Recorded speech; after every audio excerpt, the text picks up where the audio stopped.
if you have questions, talk to Ken. Just want to put her.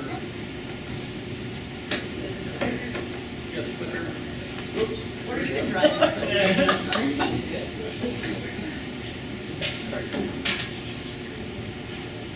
So one of the challenges, obviously, for folks like us is how do you transition from a startup to a scale-up to a grown-up? Kind of a life challenge, I guess. But it takes a different skill set, obviously, and people and resources and know-how. So today, I thought it would be useful to have some experts talk to us. I mean, my view is, and correct me if I'm wrong, is that the main difference between a startup and a scale-up is you have an established business model, and now the chore is to create a high-performance team to execute it. And that's kind of where the gap is. So we're going to talk, or you're going to talk about how to do that. Yeah, so thank you for hosting the breakfast and looking forward to your presentation. Absolutely. And while she gets the computer set up, did anyone go to the AMGA this year, the conference? Anyways, as a speaker joined at the podium, they like blared a rock song of their favorite choice. I think that'd be a nice touch. Oh, that's cool. All right. I'd settle for just getting the slides up. Okay, good start too. We had to restart the system this morning, and I don't know if something's going on with it. Okay, there we go. Yay. There we go. All right, so I am super excited to be here to chat with you a little bit about my expertise and experience in this kind of dicey space of startup to scale up. You and I met maybe 6 months ago at the Z-Dog event down in downtown Denver, and we were chatting about all things team, culture, startup related. He's like, hey, why don't you come? So I appreciate the invitation. I'm excited to be here. So just to get a sense of who's all in the room, I'm curious who is currently a founder or a part of a startup? Holy crap. Okay, so pretty much everyone in the room, which is nice so that you can help me along in the conversation, because if you listen to me for this entire time, it's going to be really, really boring. So, see if I can work this. Awesome. So just to give us a little framework in what we're going to chat about today, we're going to start with just some high-level organizational laws that will help us predict and understand what's going on in the human side of the organization as you move from a startup to a scale-up. I'll talk a bit about the enablers and pitfalls, and then briefly about some takeaways for us. And the other thing I would say is please jump in with questions throughout. Colby and Katie are also here to chime in and answer. So who am I? That's a really kind of deep question, but I'll get started. So. You don't have all day, Heather. I do not have. So what I can tell you is I'm a Minnesota kid, born and raised in Minnesota. Been in healthcare my entire career, so started at the University of Minnesota at the Academic Health Center, where we were doing a mini medical school, which was a lot of fun. And then lost the computer again. There we go. Am I doing something? I think it's just the room. I'm not sure. All right. So was in capitated systems, fee-for-service systems, came out to Kaiser Permanente for my first kind of big gig in a system, worked with Katie. Do you want to introduce yourself just a little bit? Sure. I'm Katie Richardson. I'm a pediatrician with Kaiser Permanente or Colorado Permanente Medical Group, and I work with Heather at the Impact. As I call it, my work hobby is dabbling in innovation. So, in addition to being a pediatrician. Nice. And you want to introduce yourself? Delighted to. My name's Holly. I'm not with this group. That's okay. You can introduce yourself. Okay, I'll do that anyway. I just wanted. Right. I'm Holly Lemaster, and I am an independent consultant in the healthcare and healthcare philanthropy world. And I'm at Arlen at the Lighthouse Writers Workshop. Sure. So been with Kaiser Permanente, and then kind of cracked and went out on my own about 1.5 years ago. And so since then founded Untethered Consulting, which focuses on all the human and social pieces of organizations. And then we recently are founding the Impact Group, which is kind of this multidisciplinary group that comes along and is almost like a care team for organizations with a lot of different skill sets. So I've got a PhD in organizational systems. PhD is really just permanent head damage, so it's a little too much education. But anyways, it's as like physicians are trained to treat and care for patients and populations. My training is that for organizations, so I'm trained to go in and diagnose what's going on and try to create some interventions to bring greater health. So that's kind of who I am.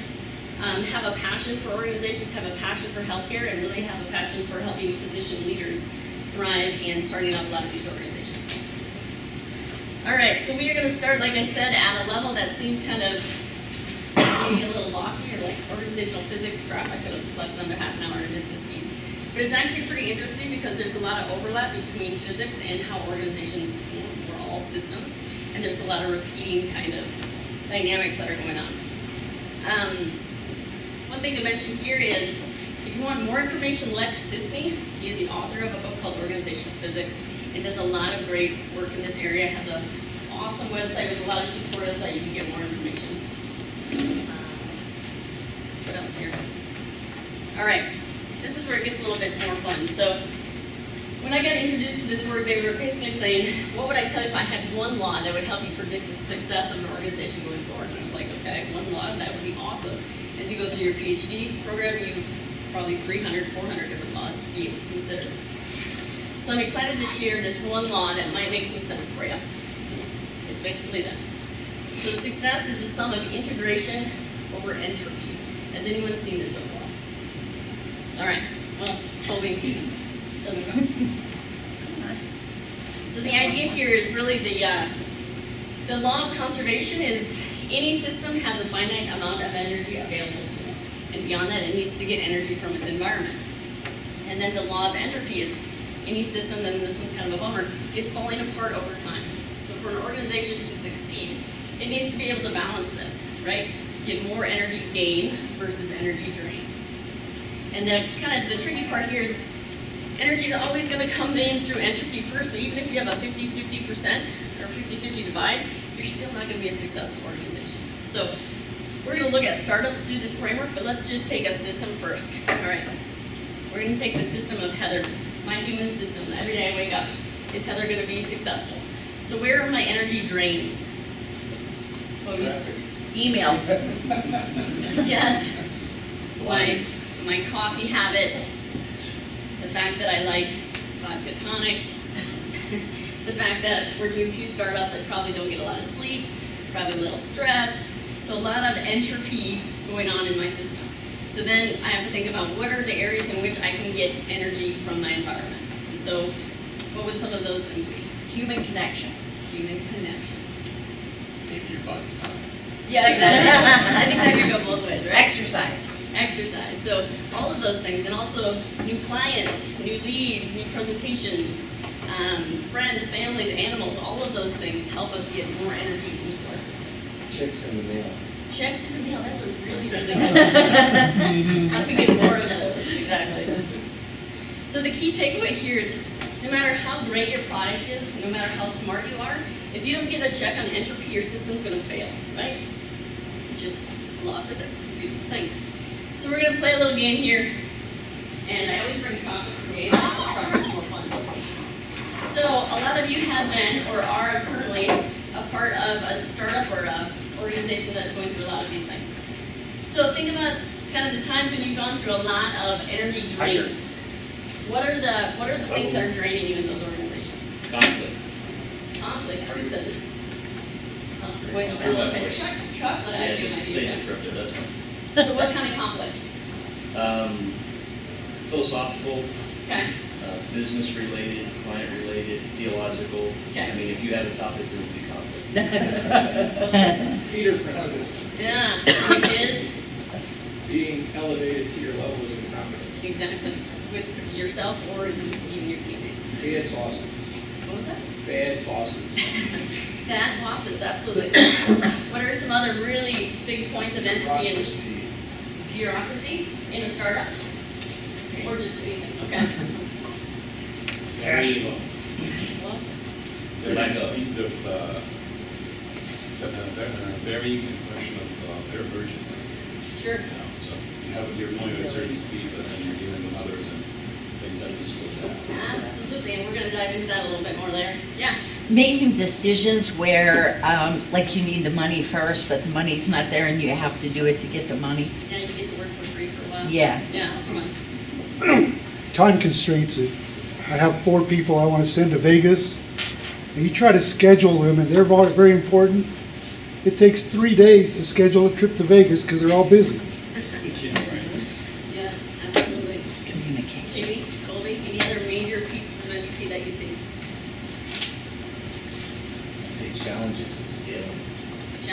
Christine Allen, sure. Toxic culture. Toxic culture, say a little bit more about that. Think universities. Oh. Large healthcare systems. Think large healthcare systems, Yes. think government, Yeah. think higher ed, just toxic cultures. Yeah, absolutely. Well, and I think the way things have always been done. Yes. It's painful. Okay, all of this to basically say there is almost everything pulling back at your organization, and specifically at a startup. You're having a lot of fun with creative ideas, but whoever said conflict, like that is a huge, huge piece, and at any point you begin to churn, there's massive amounts of conflict. So being able to kind of continually bring more energy into the organization because you're constantly draining. So the one piece here, the zone of genius, is actually a huge piece of entropy. And I'm going to pick on Colby a little bit. So Colby's starting another startup, which is a marketing firm startup, a technology marketing firm. He is not a technology guy. So Colby was not in his kind of genius zone by any means in starting up this organization. And there was a huge amount of entropy until the organization got to a certain point. So that's basically just to say to keep an eye on the founder, like where is your sweet spot? And continually being able to align yourself in the organization to that sweet spot. Or surround yourself with others that can kind of help you do that. I would also say that it's not a one-to-one. It's the rate of entropy is probably 2 to 3 times faster than the rate of gain. Yeah, absolutely, if not 10 times. Especially when startups, they're delicate, they're fragile. Which means you just have to run faster to stay in the same place. Or, get a lot of money. That helps too. All right, so now that we just have a foundational sense of an organizational law that helps us predict success down the road, one of the key pieces of being able to lower entropy and gain integration or energy is your team. And so we're going to talk a lot about this today, and I think it was touched on a little bit. But these are often the social pieces that go unnoticed or go a little bit like, oh, we'll deal with the team when we get there. And you guys have probably seen this fact. It varies from like 60 to 72%, so I just chunked it in the middle around 65% fail because of conflict. And it's because of that startup. So not getting this right gives you a pretty good chance that you're going to fail. And so the other thing that I would say here is, similar to the law of success, there's another law that's going to help us kind of identify how we need to arrange our teams and arrange our structures to be able to lead us a little bit more easily to success, or at least give us an indicator that things are not working well. So, question. Yeah. When you say conflict, is it a conflict between two founding team members, or is it conflict with yourself? Yes. So the research would say that I'm indicating to here is the conflict between team members. And so the bigger the team gets, the greater the conflict. I think the ideal team in the literature is like 2.09, which I don't know how you're going to get the 09. But the larger the team, the bigger chance of conflict. But I think there's also a lot of internal conflict that goes on with the founder or the CEO of the organization, because it's a scary place to be. We're fraught with all sorts of self-doubt, all sorts of questions, and so on. But does anyone else have a sense or a comment on that question? Because I know there's a lot of folks who have good insights. Okay. I was working with one partner that wanted to grow his market so big, he wanted to lower the price, and that left the margins so thin it's hard to develop the next one. So you got to be aware of it. And he would die of a clash. He's paying 3 of our people $13,000 a month. They're performing, but they were cutting their costs too low. Yeah, absolutely. Yeah. I would say that it's this 5 dysfunctions of teams concept based on trust and hierarchy and all that. And the second point is that I deal with mostly technical people, science engineers, like that. And in the startup world, particularly when maybe you can comment on this, when we're seeing more and more virtual international teams, Yeah. it introduces a whole other dynamic that just makes the conflict more complicated. Yeah. Like 2 in the morning in Mumbai Yeah. and whatever, different languages, who's doing what. Cultures. So this virtual team business has just ratcheted up the problems. Yeah. Mostly. In fact, for me, I'm dealing with companies in 35 different countries. Oh, God. And these are my partners in a sense, because they are the ones that my route to the market. Okay. So, getting a product to them getting them trained, getting them on track and staying consistent Yeah. across the board is really, and then the cultural issues, time difference zone issues, and all that stuff. So what's your single top biggest tip in building high performance international virtual teams? Well, the key is really to be clear yourself of where you're going and really communicate that very clearly to all of your team members, and insist on sticking to that consistently across the board. I have a problem with people who Not don't have show up. compromise. I don't know whether you've noticed that or not, but we had this conversation. I have a problem with people who don't show up, and there's lots of those folks around. So what do you do with the people who don't show up? Well, the thing is that, there's a consequence to that sort of stuff. I mean, the reason that we're in the business is because they are going to benefit from it. And not showing up consistently would mean that they're not really part of the team any longer. And as a result, they're going to suffer because they're not going to, they're not going to get the You sort of rehabilitate them, so to speak. Absolutely. Or fire. But really, the key thing is what you mentioned earlier, is that at the early stages, you need to pick the right people. Yeah. If you don't do that at the beginning, then the chances for failure. I would add just a contrarian view of conflict, and that is, it can be healthy, it should be healthy, when you have communication aligned goals, trust and respect. And trust we have to define, because it doesn't always work out in the business world at the level we think it should in a relationship. But when you can do that, you can suffer conflict and be better for it. Absolutely agree. Absolutely. Jump in.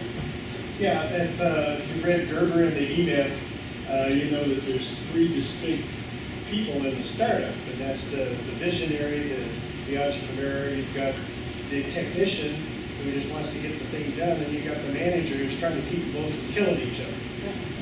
And if you've got a strong manager, usually it works out. If you've got a weak manager, oftentimes you've got constant conflict.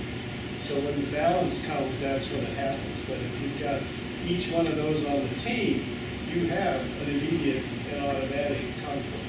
All right, so he basically did the rest of our presentation, so we're good to go. I'm joking. So just a little experiment here. When you think about a really good founder, what are some of the phrases or attributes that come to mind? Crazy. You have to be, right? Yeah. Passionate. Passionate. Strong, clear vision. Visionary. Excellent communicator. Aw, yeah. Okay, so I did a little, well, it kind of feels like this. That's a lot of results when you go out there and try to figure out what is actually a good founder and what does it look like. And so this is kind of the whole point of, it's useful to have frameworks when you think about startup organizations and when you're thinking about organizational behavior and how do we begin to predict success and inform success going forward. So the law is basically that of a complex adaptive system. Has anyone heard of this before? Okay, so it's basically a complex adaptive system is anything like our bodies that have, that we're all interdependent. You affect one thing, it affects another thing.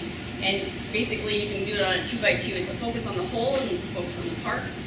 And it's a focus on the environment and shaping the environment and responding to the environment. So as you were identifying those three players, there's players within each of these boxes that are really important for the organization to get off the ground appropriately.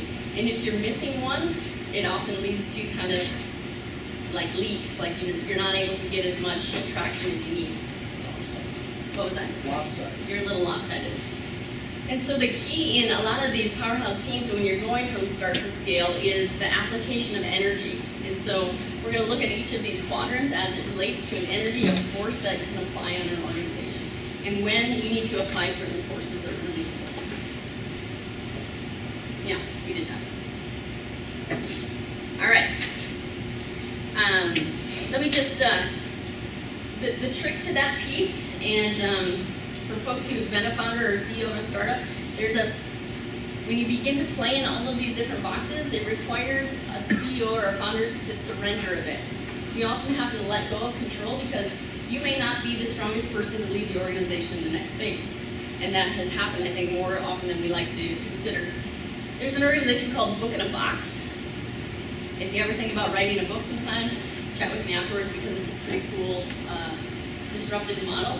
But there's a case study out there of the organization's founders where Tucker Max, who's the the founder of the idea, 2 years into the organization's formation, basically fired himself. It's like, there's no way I can lead this organization. I don't have the skills to do it anymore. So they hired a CEO externally. He took a VP of products. So that's what I mean around, oftentimes that founder has to take a step back. And it's really hard, and sometimes the result is the organization is going to die because there's not the forces that are needed to move it forward.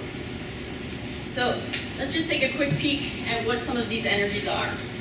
So the stabilizer energy is all about focusing on the parts and responding to the environment. So those are the folks that are going to create some internal alignment, some internal cohesion, some consistency, some lack of, reduced variability.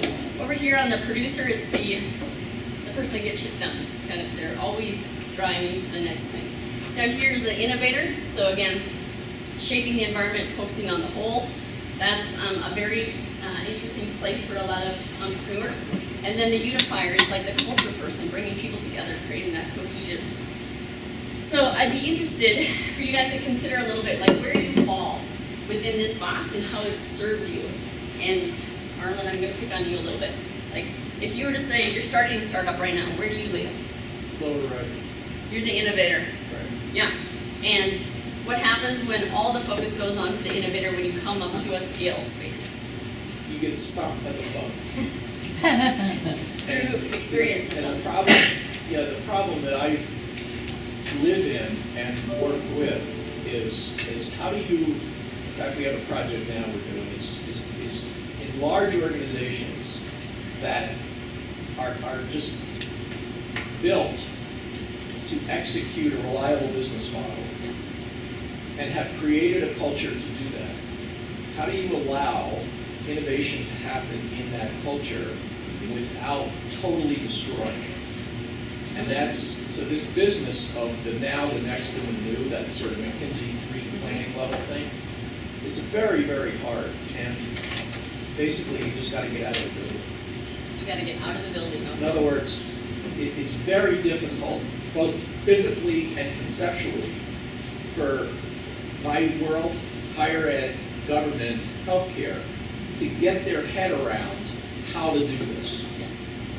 And you literally have to get out of the building. You can't do this on the campus. Yeah, the cultural forces. You have to get out of the building. Yeah, absolutely. And that's a lot of these things at play because large bureaucratic organizations are not in that innovative kind of. I use the analogy, you got to kick the millennials out of your basement. You got to go find a place to live. Yeah, it's true. Get them out of dad's hair. So for all of the founders, CEOs of startups, who finds themselves in like the producing space primarily? Yeah. Who finds themselves in the, you have a question? I had this client that was an engineering firm, and the founders wanted to do civil. They loved civil engineering. They'd done all the tech center and everything.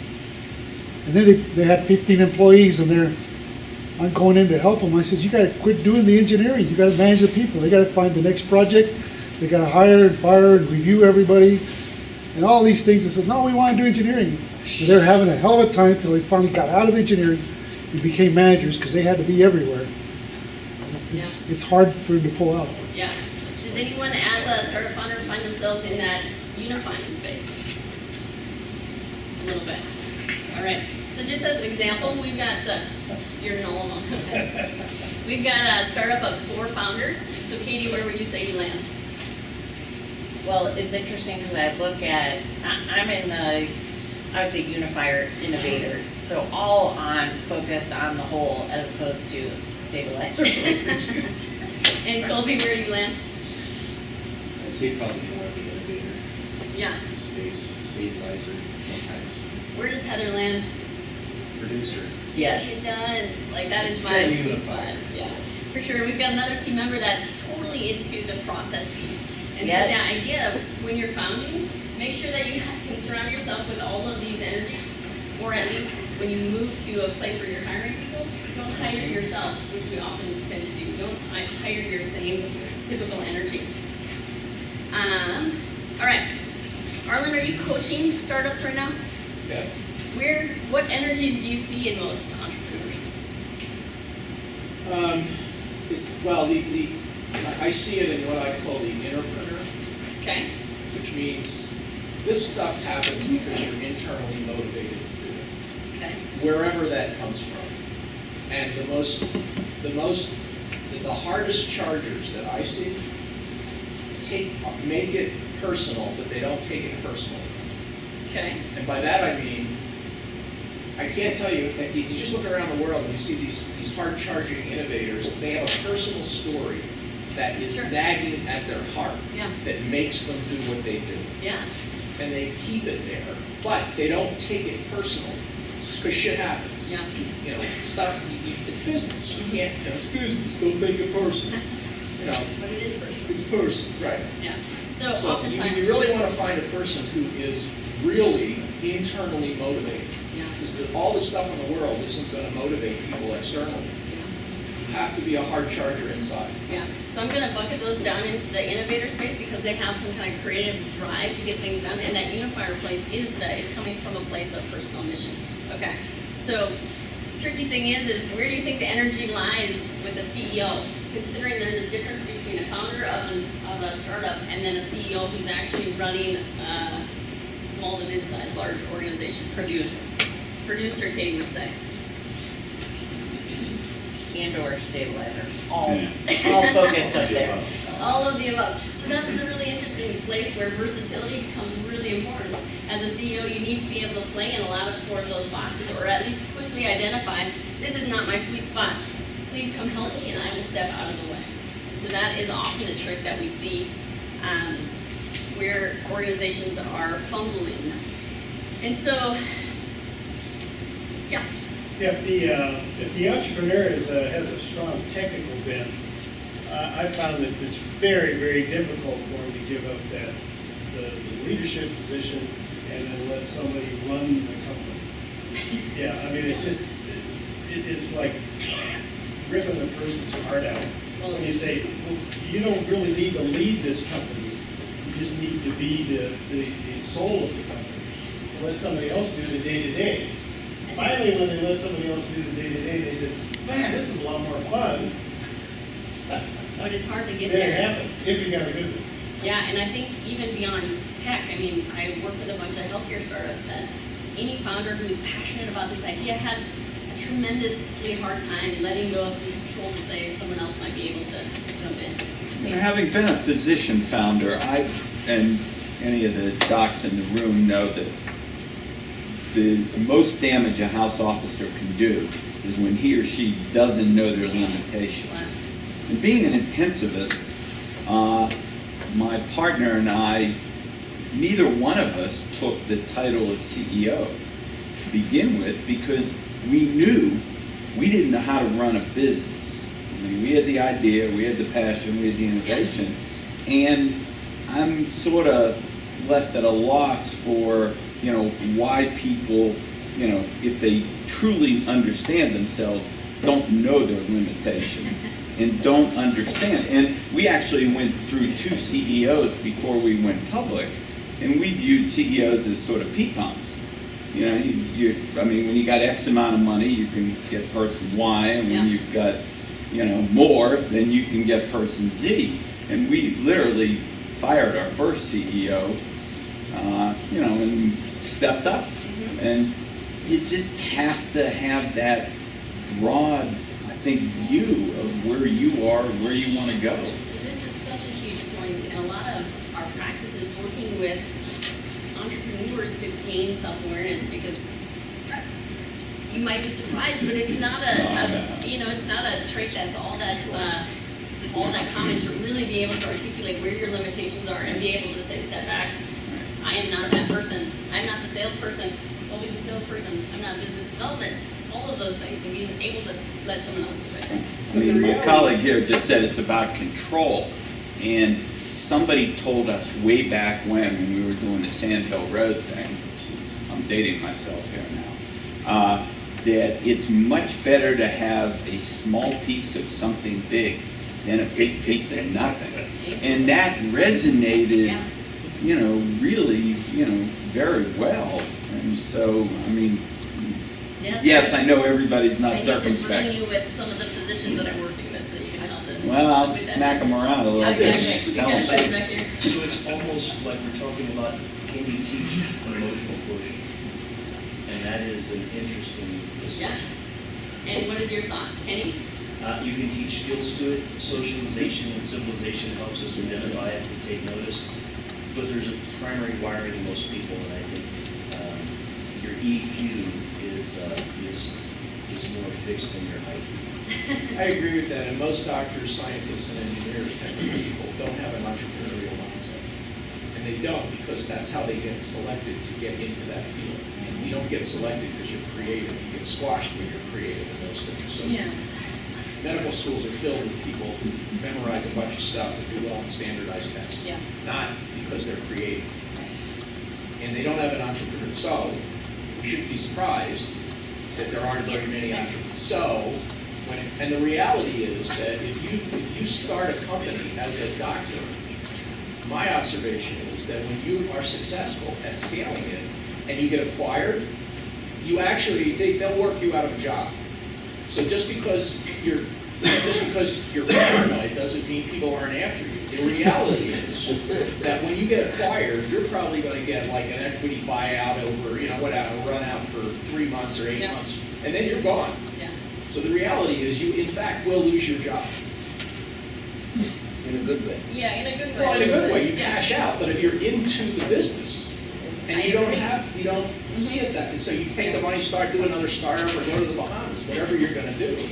Let's go to the Bahamas. But the fact is, you're going to be out of a job. Yeah. Katie, I see you shaking your head. You would agree? Yeah, it just took me back to a place from the physician perspective. So I spent a lot of time in our HR department, essentially working with docs, and had a couple who I would say were more creative in healthcare, right? Mavericks in the hospital or in the clinic. People die when that happens, so you're exactly right. Like, that is not the type of people who go into medicine, and if they do, we actually weed them out of the organization because we don't want to put patients at We do risk. worse than that. We call them disruptive physicians.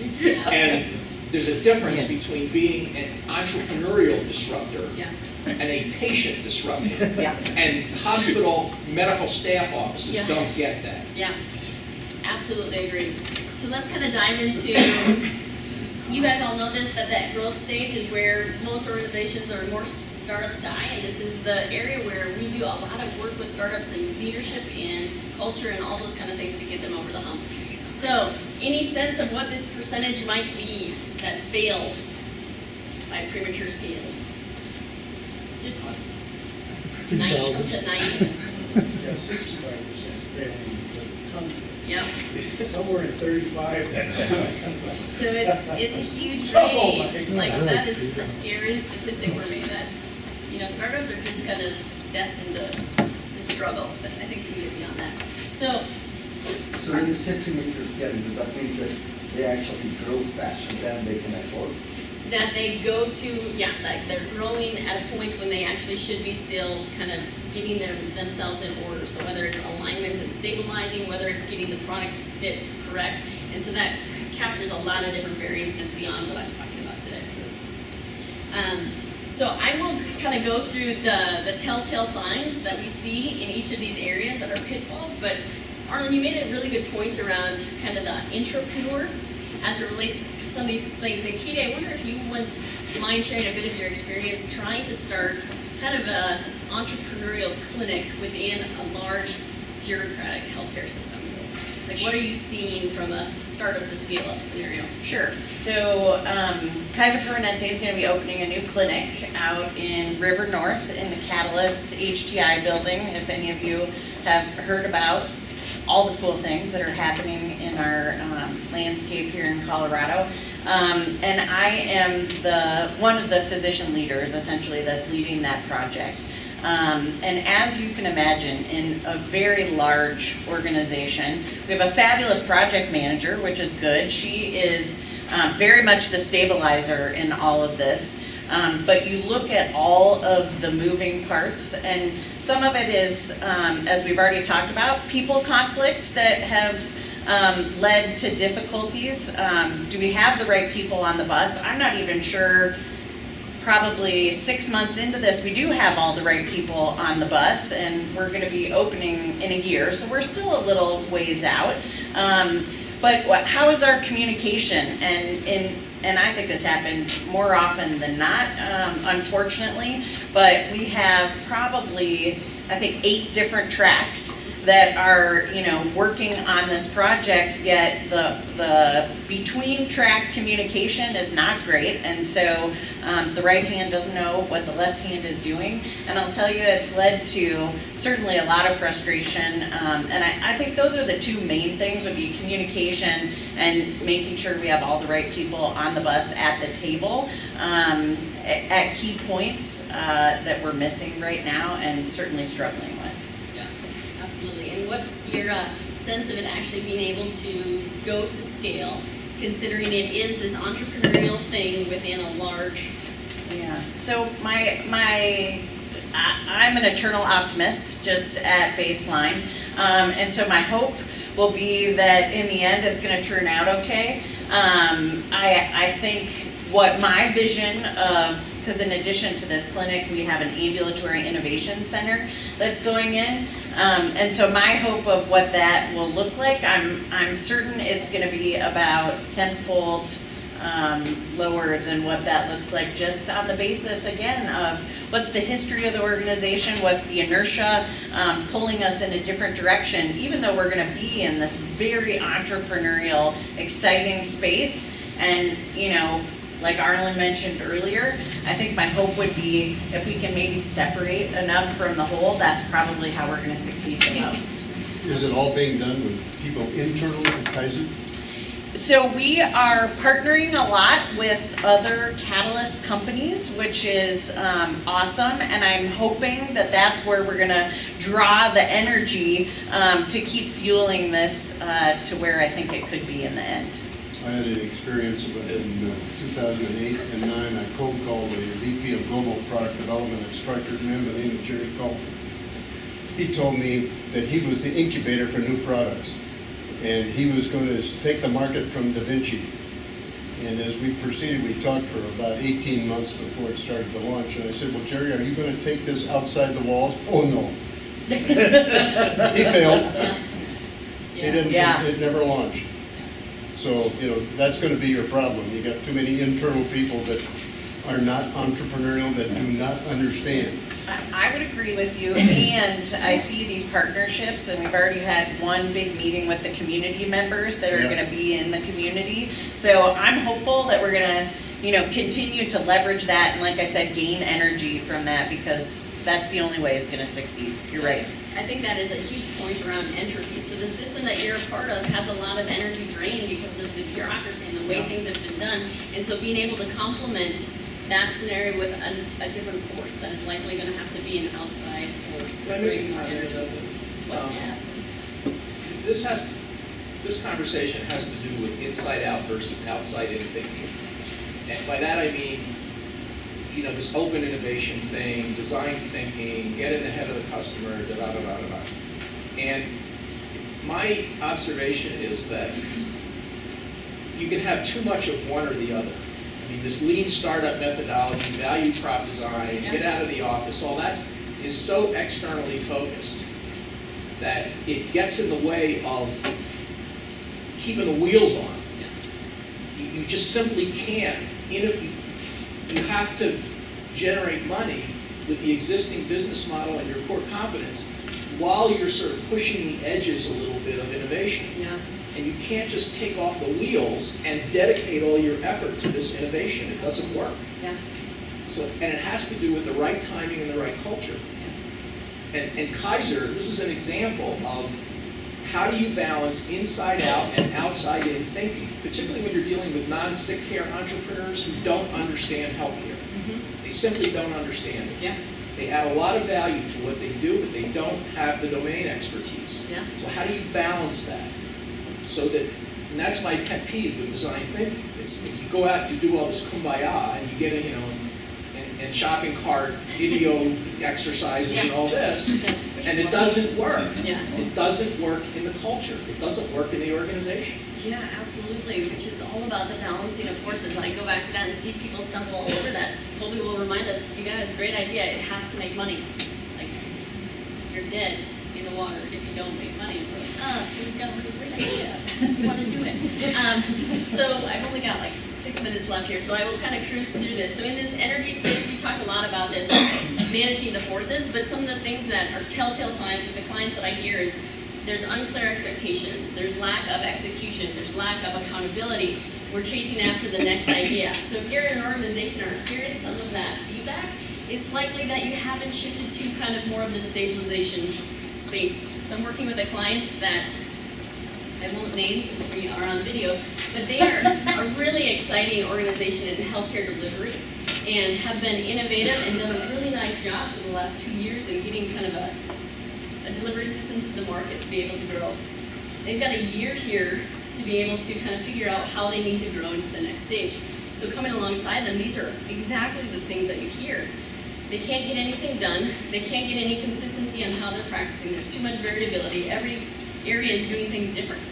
So my coaching is constantly, who is going to help you stabilize? So is there an individual leader that can help you move that organization as a directive, or do you have to shift your culture completely? So that is some of the energy, the forces components.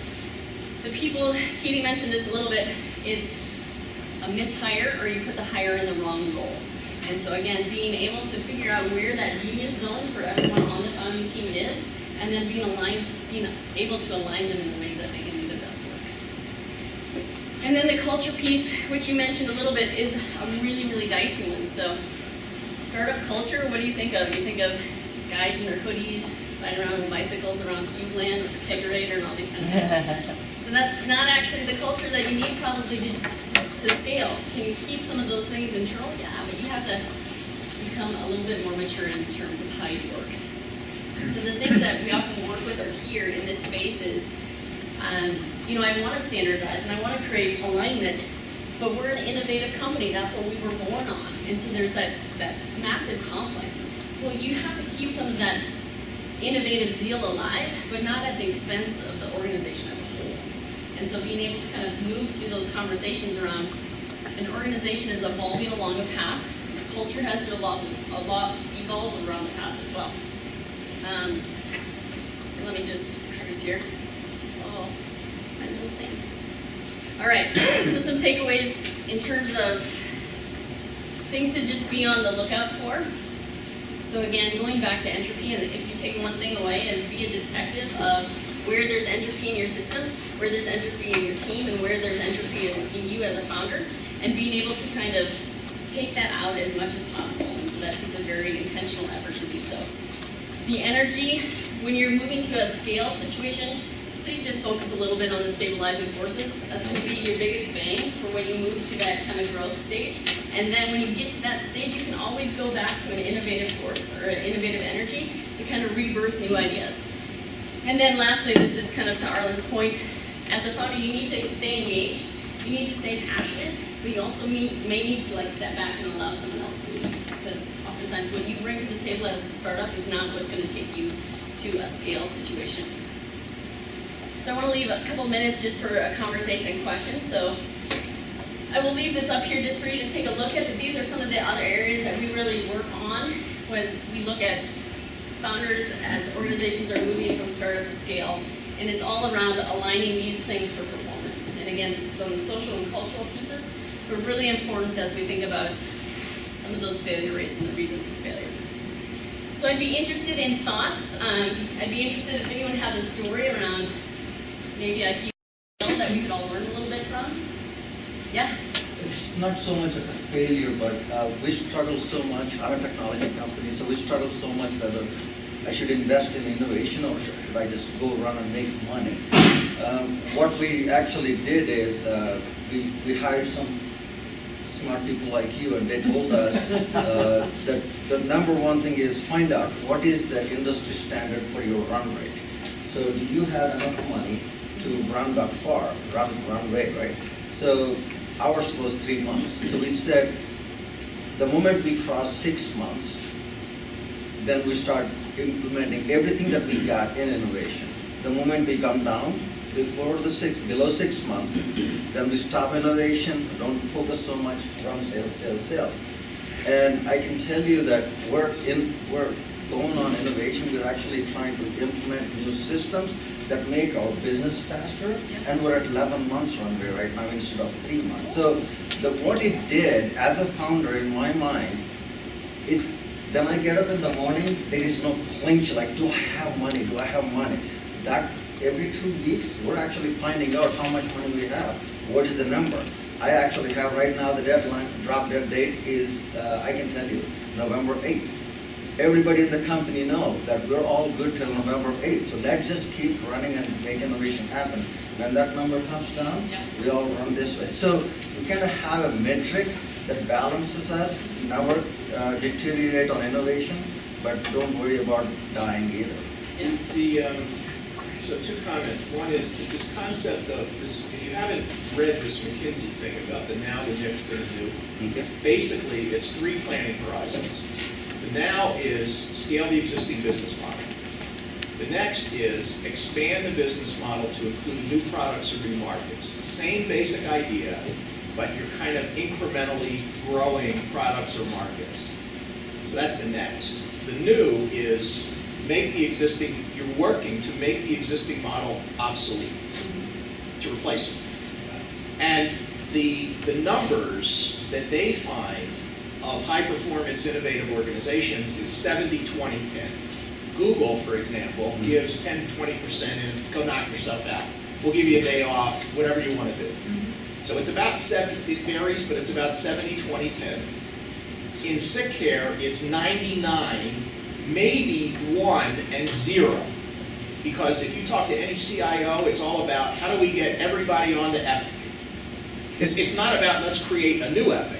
It's about let's just get people onto Epic, et cetera, et cetera. So I would ask you to consider that. If you haven't read the article, it's really pretty impactful. The second is that James' comment that can you basically change the stripes on a tiger? No.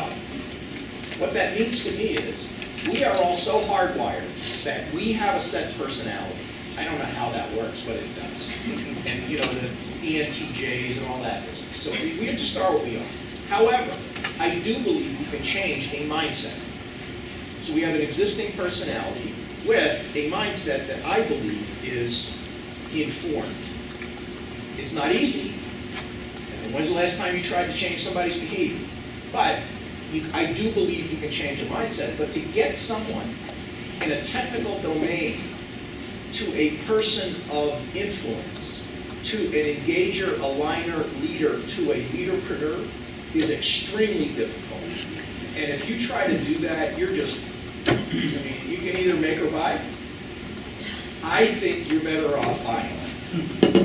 I've wasted a lot of time trying to make it just doesn't work. You can't change the stripes on a tiger. So that's why I think these Kaiser-like, and we've all been involved in these things, it's hard to put a square peg in a round hole. It just doesn't work.